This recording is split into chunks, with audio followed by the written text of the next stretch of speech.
Hello everyone, this is Defense Politics Asia, and this is the summary for the day of day 30. So this is the basically as good as a month of fighting now, 30 days. So this is the 30th day summary, and before I go into it, I want to tell you guys that we have a Discord channel where you can discuss things, and as you can see, we have a lot of people already joined. 44 plus 6 plus, yeah, it's around like 50 people already, and there are of course some discussions and sharing of information as well, and you can definitely come and check this out, and the link is in the description. And of course, we have our Telegram channel. This one is more popular. There's already 129 subscribers already, and I do share some of the information I see from my sources, which I think might be interesting, or might be ridiculous, or might be cool. I will just forward there. So the two platforms works differently. Because the Telegram channel is just a broadcast channel, whilst the Discord is a chatting one. And of course, we also have our Patreon. Our Patreon at patreon.com/defensepoliticsasia. We already have 15 people, yay! And we definitely have some exclusive content. The latest one that I posted is actually, is Zelensky even in Kiev anymore?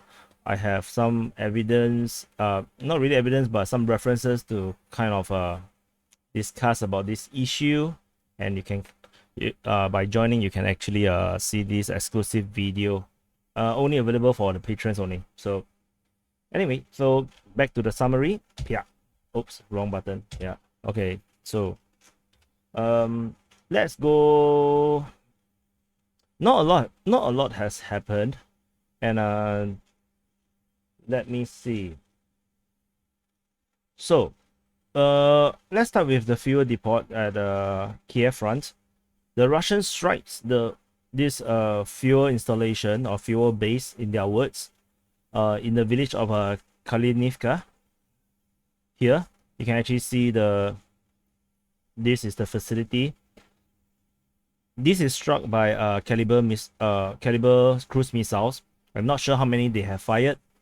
From the sea, it's a sea-based missile, so you can see, you can kind of imagine how far this missile actually fired. Probably 400, 500 kilometers. So, and it strike its target. So that's the impressive part. Is that accurate? So, what is significant, why I would actually mention this, because usually I do not mention about missile strikes on storage facilities and military bases, mostly because it's pointless, because they shoot so many targets every day.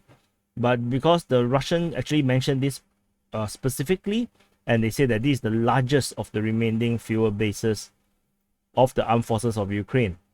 So previously they actually strike the fuel storage of over here by the Vasilkiv Air Base. This is the facility that they hit probably a week ago, I think, and now they hit something that is nearby. These facilities looks about the same size, So if this is the largest that they have, then we'll definitely have to be a bit concerned about the Ukrainian fuel situation, because it doesn't look particularly huge, this facility. And there's another one that was taken out just like a week ago or two. I cannot remember how long was that. So there is really nothing about the counteroffensive. There is some reported fighting on Moschun. I'm not sure I've mentioned that before, and of course there's supposedly fighting at Irpin. The Ukrainians supposedly recaptured the little parts of Irpin that was controlled by the Russians. The The small town or city here is actually Ukrainian control largely, so it's not very meaningful. The alleged encirclement is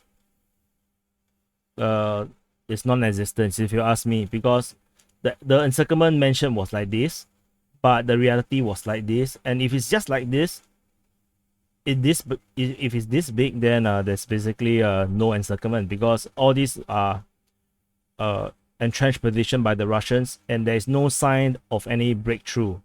And for those that you all like to repeat many times about Makariv, the Russians have never mentioned about Makariv being captured by them. They have never really captured it. And there are some fighting over here. Probably they got bombarded or something.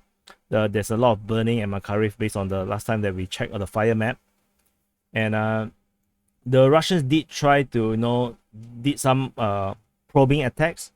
And then the Ukrainians fought them back. And then that's probably about it. The major counter-offensive, basically there's no news. So I have no idea if it's even a thing at this rate, because it's hard to believe that you have a massive major counter-offensive and there's no progress reports about it. There is no breakthroughs, and there is no reported of Ivan Kyiv being captured, or which is a major city that you need to capture, or there's no mention about Vosal being surrounded, or perhaps taking of Horenichi. There's the lack of information about this major counter-offensive is very disturbing, if you ask me. So let's move on to a different front. Chernihiv. So I saw another analyst map. They show a lot of attacking from this side and this side and this side.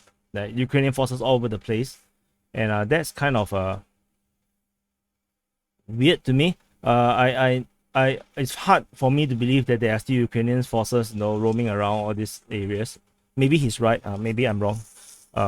But as far as I know, there is active fighting around Chernihiv, and me not sure it's within.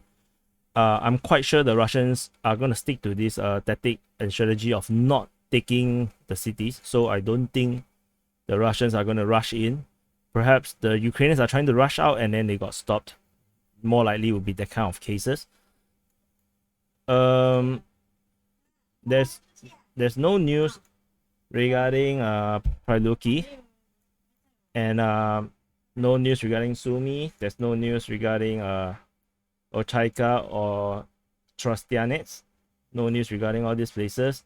No news at Kharkiv. No news at Chuhuiv. No news at the Donetsk and the Donetsk and Drivka area. The latest news is already mentioned yesterday about Izium being captured. No news regarding Kayamka. So it's a really slow news day. So later I will cover something else. There's no news in Severodonetsk. Rubizny, also no news. Popasna, also no news. They are still fighting there. And then we come down to Donetsk Front. The northern side of the Donetsk Front, previously there was this bulge. As you can see. The Russians had stormed it overnight, and they capture this one. This Batmanov, previously I already set it under the Russian control.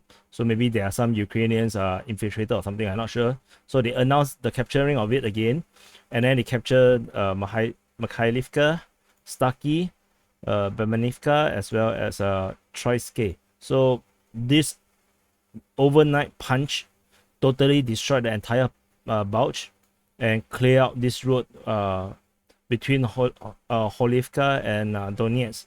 So this road is now open again for them to resupply and communicate with each other and to move troops around safely. So the front line is now pushed all the way to the frontier. So some of the commenters, some viewers mentioned that this could be a retreat, and I believe that could be so, because the speed of the advance indicate that there is very little fighting. So it could be a case where the Ukrainian forces just retreated quickly to avoid the fighting, and maybe to regroup in a more defendable location because they are being surrounded, and this is the only point of entrenched position near them. So if they get encircled, then they will be cut off. So maybe this is the reason why they retreat. I believe they might have retreated to New York, and this is not a joke. The name is called New York. This is how you pronounce it, New York. So so that's what it is. It's called New York. But this is not the American New York. I know it's not American. So and Andrivka continues to no progress because of the strong fortification over there, and there is also no news regarding the southern front. So what is significant and something that I forgot to mention within the quick update for the Donetsk front yesterday was that this is not fought by the Donetsk militia or the Donetsk Republic forces. This is actually fought by the Russian armed forces. So if you look at the previous updates, this is from the 22nd where they are trying to fight for Novoselivka, Druha. The forces used was actually the Donetsk People's Republic troops.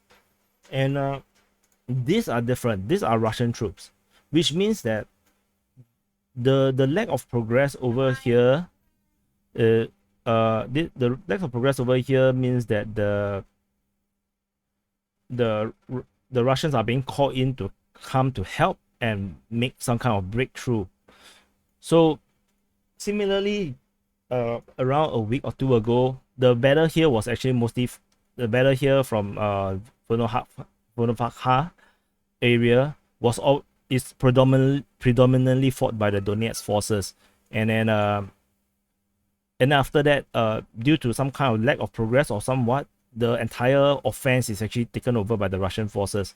So similarly that we are seeing the same thing happening over here, that the Russian forces have taken over the offensive role, and maybe the Donetsk forces is being pulled back to all these entrenched fronts to reinforce, because maybe they have taken losses. We do not know, since I do not trust all these numbers, so we have no idea what actually happened.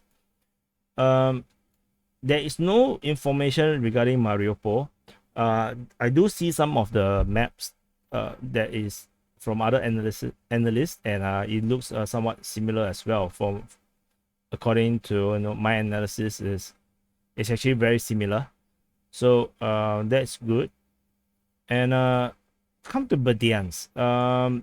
So I want to show you the aftermath of this strike on this facility here. Let me pull out the let's go to the Telegram group. So this is actually the result after the fire. You can see that there isn't really a lot of damage, if you ask me. So there's this explosion that we saw. Maybe this is where they kept some of the ammunition that was destroyed. This looks like a fuel thingy. It's still burning, but it doesn't look like the other storage facilities is heavily damaged. It looks like only one of them. If we compare it with this, looks like this tree actually survived, and then it's something else here that is actually burning. So you can see it here, and this is actually I think the damaged ship. This vessel also kind of took damage somehow. You can see this close up. So there's some burning. This ship is actually sunk, semi-submerged in the water. According to the information then, that the sailors kind of sunk it to actually control the fire, something like that. I'm not sure how they actually do it. So this is what we have for this one, for Berdyansk. So if you ask me, I think that the port is still operational. I think the damage is not extensive. The port is definitely still usable. So moving on to the Kherson, the Kyiv area, totally no news as well. No idea about what this Alexandrivka. The one of the funny thing is that I saw a tweet when I was doing research about this. I saw that they actually marked Alexandrivka here. They say that the Ukrainian forces here repelled a Russian attack here. So I'm like not so sure now if I even got this point correct. Although it does makes more sense that the forces from Chernihiv mentioned to go down this road should meet at Alexandrivka, and for Ukrainian forces to be here doesn't make a lot of sense because this is not a strategic location. you may want to capture more towards the center, and if they are here, why they don't move up to take out this place or move forward? I have no idea, to be honest. I'm not sure if this is the correct location. I think it's this. I still think it's likely to be this one, but who knows? Maybe I'm wrong. Maybe they got more exclusive information, or they got other information that I did not have. So this is the overall picture. And what is interesting is that, so I just want to give some context. After this information was given in the morning, the typical evening briefing by the Russians are not being provided, because the Russians went into this 30 days summary for their special operations, and they say that they have achieved what they set out to achieve. And I want to share about that. So first, I want to show you the map. This is the Russian version of what is the situation on the ground. And I would definitely encourage you to take this with a pinch of salt, because the Russians are not going to be very honest in terms of, the lines can be very aggregated, and some parts may be false. So largely, if you take a look comparing this with my map, so let's how do I how go over here? Yes. Sorry. Oops. Oh, this one. So if you take a look at the map, you can see that it's very similar. It's very similar, and you see they do not fill up the entire northern part as well. This is why, and then I'm actually more or less correct on terms of that. It's just that I do see this part here based on previous information, and for the Russians, they kind of indicate that they have retreated entirely from this area. I'm going to leave this as such first, because I don't really trust that they totally retreated from here, but I believe they still might use this territory, because those are linked to Russia. So otherwise, you can see they also do not close up this entire area. You can see that they do not close up the entire area, but it doesn't make a lot of sense to not close up this area. So that's why I say you have to take a pinch of salt, because I'm sure they do some communication between this area, unless we are saying that Kyiv is actually held by the Ukrainians. Then okay, maybe that's the truth, because if this is Ukrainian held, then this map, the shape like this makes a lot of sense. So would they leave Kyiv under Ukrainian territory? Yeah, that's a question, right? That doesn't feel a lot of sense there. What's interesting is that how I have mapped this is also very close to the reality, and they go around Severodonetsk, which is here. Then they also linked up. They have this deep around here, so this deep is here, but this is actually, I felt, is outdated, because the deep seems to be a lot more deeper, seemingly. And they indicated this as well. They actually drew the line all the way here, so they actually fill up this space. I'm gonna leave it there as for now. And on the Mykolaiv side, they actually surrounded. They actually drew the way that they actually took this entire area, which was previously mentioned that Posad-Pokrovske was taken by the Ukrainians.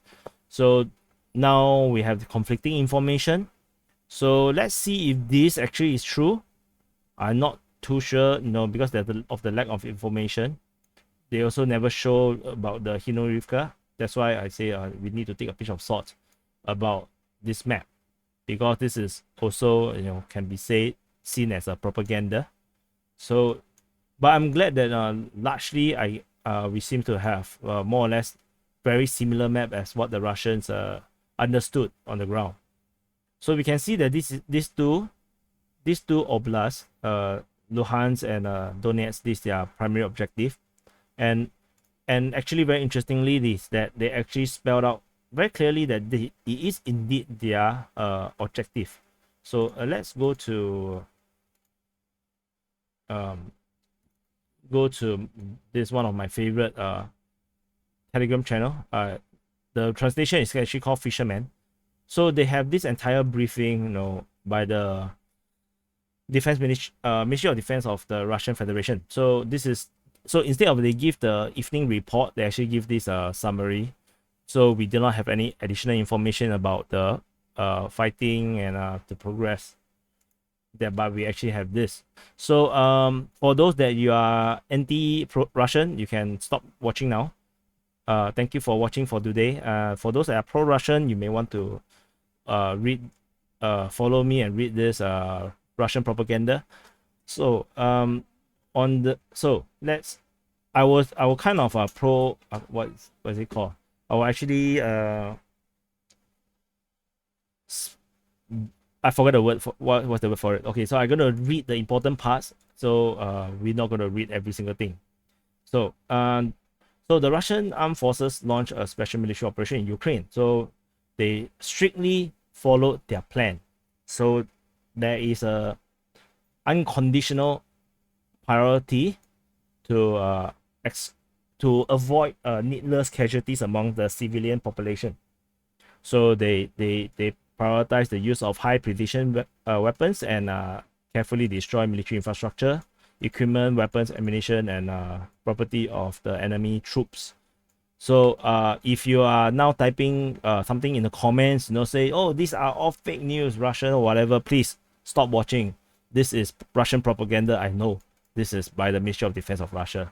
So let's move on. So they were talking about this before the start of operation. They actually discovered the plans of Ukraine National Guards, that they actually know from the January of 22nd already decided on an offensive action against Donbass and Crimea, and they are supposed to start fighting in Donbass from the beginning of March. So they have started to do additional artillery shelling of Donbass using heavy artillery, and under the false statements of desire for peace. Basically, so this is referring to Zelensky trying to say that they only want peace, they don't want war with the Russians. They continue to have a large-scale artillery preparation for the offensive plans for Donbass. So what happens is that the Russians do a preemptive attack, and they launched the attack on the February 24th, basically 1 week before the Ukrainians plan to do their large-scale offensive. And the Russians say that this possibly saved hundreds of thousands of Donbass civilians, since they accuse the Ukrainians for already methodically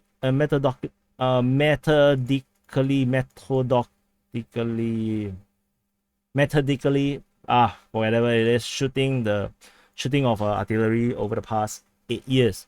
So this is a 4-part, so it's so long. So now the Russians going to describe how they actually operated for the past 30 days. So they they started off trying to gain air supremacy, which they say they have gained after the first 2 days, and then they proceeded to block Kiev, Kharkiv, Chernihiv, Sumy, and Mykolaiv.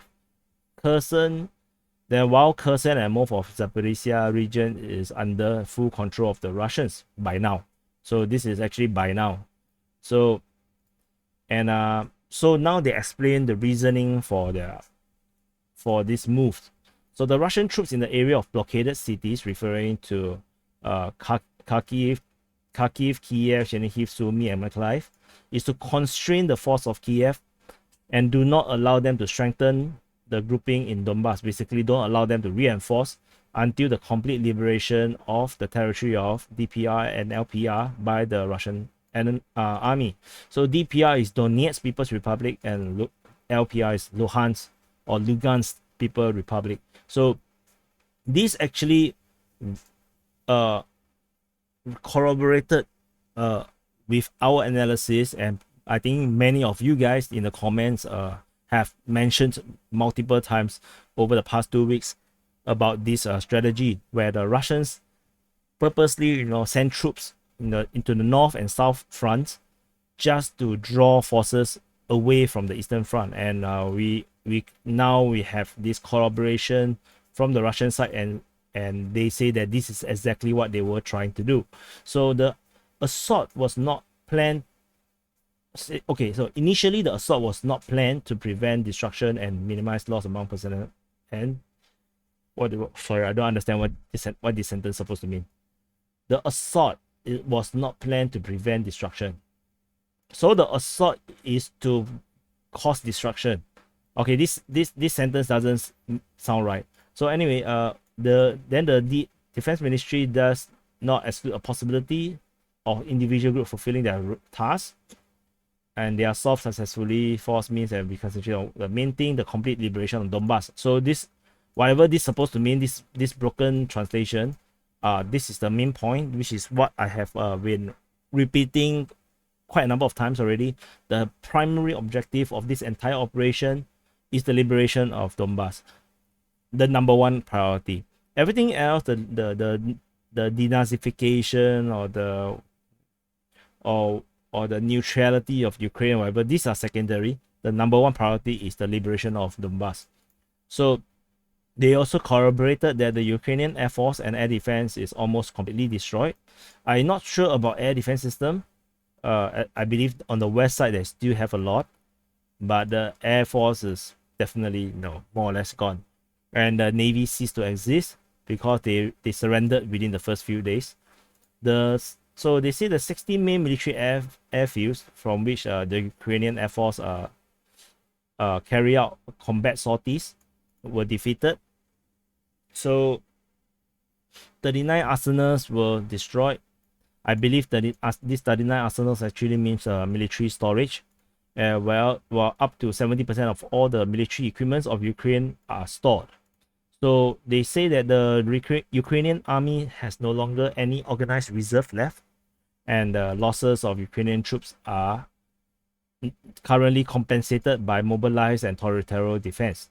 So mobilized and territorial defense actually is the normal civilians being called up, mobilized, and then given weapon with insufficient training, which is they say do not have necessary training.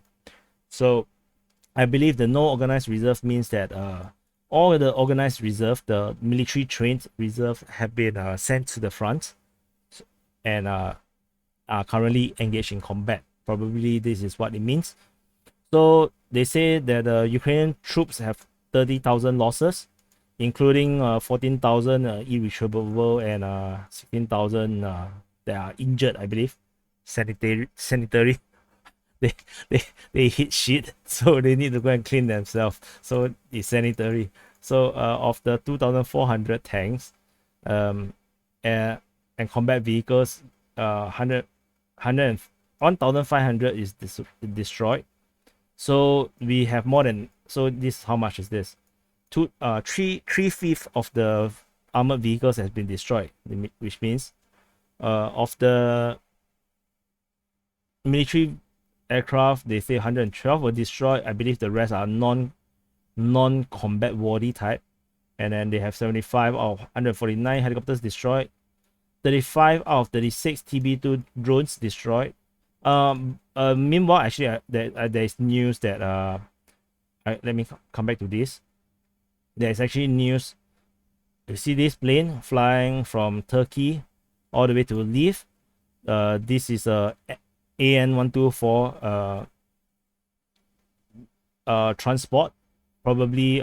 So the analysts actually analyzed that this could be BT2, TB2, the Bayraktar drones delivery. So they might gonna have more. So let's go back to the briefing. Oh shit, where is it? I'm so sorry. Where is it? I need to go back to this side and then press part 2. Okay. Yeah. So they calculated they have 36 and then they destroyed 35 and 148 out of 180 S-300. Which is why I say there should still be a significant numbers probably on the western of Ukraine. And of course 117 out of 300 radars of various purposes. So take these numbers with a pinch of salt, of course. So whatever the they said 127 bridges were destroyed, all of them blown up by Ukrainians. So that's very funny. So move on to the part 3 of this propaganda. At the instigation of the Ukrainian leadership, so they have 6,500 foreign mercenaries and terrorists from 62 countries. And the Russians say that they will be ruthlessly destroyed. So this is a warning to them. And they say the number of the foreign mercenaries are decreasing. This is caused by that high precision strikes on bases and camps for their training. So for the last 7 days, no foreign mercenary has arrived in Ukraine. So instead, many of them has left. So on the March 13, they say 200 are killed and 400 are wounded at Starichi and Yavorish training ground. And then they say that the militant formation exits in the Mariupol exceeds 7,000 people. And then the main task or the first stage of operation have been complete. Basically, their aim is to destroy the combat potential of the Ukrainian armed forces. And now they can concentrate on the main effort to achieve the main goal, the liberation of Donbass. So just by this statement, the whole world is talking about, oh, now the Russians have finished the first phase. Now they're going to second phase. Whatever that's supposed to mean, it makes no sense. It's just war.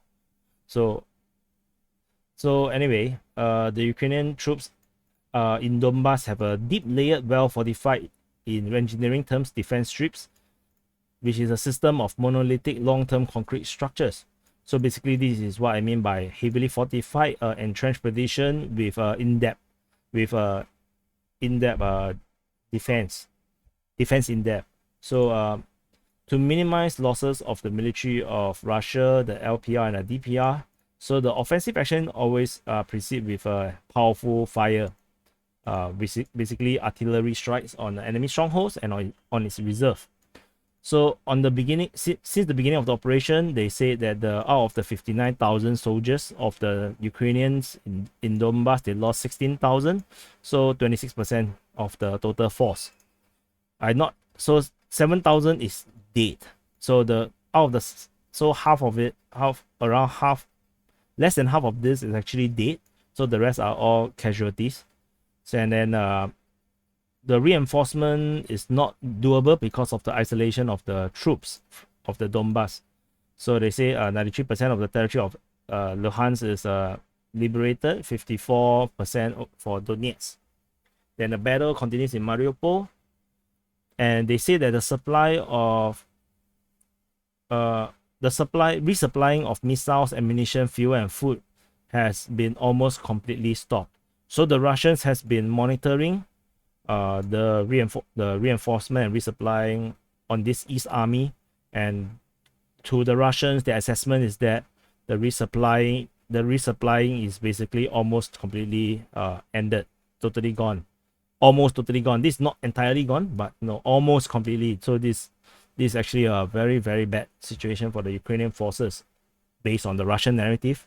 So so they actually, for once in a long time, they actually mentioned about their own death. So they give a very low number of 1,351 soldiers killed and 3,800 injured. So this is significantly lesser. It's only 10% of what the Ukrainians claim.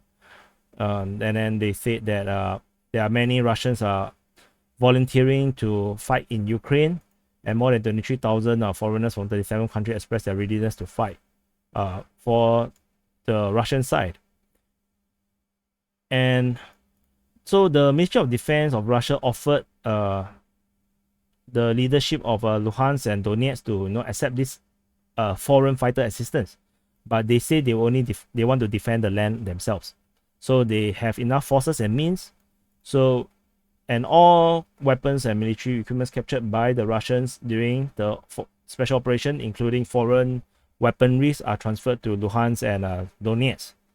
So this is a rationale for why, despite the mentioning of all the foreign fighters wanting to fight on the Russian side, none of them actually happened to appear there, because they were all rejected by the Donetsk and Luhansk leadership. So this is actually news to me. So this does explain something if you want to believe the Russian narrative. So this is the full propaganda piece, the full briefing of the Ministry of Defense of the Russian Federation regarding their summary of the 30 days of action. And this very much corroborates a lot of what I have actually mentioned. And we are going to probably see a much bigger push for this remaining territory that the Russian forces is trying to capture. And I believe, according to one contact on Twitter, he mentioned, I'm not sure where the source came from, he said that there's an additional 30,000 troops is going to enter the war from the Russian side. So I'm not sure about this information. I just want to share this because I just heard about it. And if that is true, the East Army is going to be screwed. So anyway, this is the summary for the day of day 30 of the war, or the day 30 of the not a war, and for the 25th of March. This is a bit long-winded, I know, because of the propaganda piece right at the back. But if you don't really get Russian propaganda, or you don't get Russian information, I thought that is probably something that is interesting to you. And probably we're not going to hear it in your media, especially if you are in Europe. So anyway, this is the summary. Please like the video if you think this is interesting, this is useful. Please subscribe if you haven't subscribed, especially if you are new to the channel. Please subscribe, and do look at all the other avenues like Telegram, Discord, Patreon. And also, we are also available on Instagram, Twitter, and Facebook. Although I don't really post much on Instagram anymore, but you can. I may post more in the future, but currently my hands are full, so I try to do my best.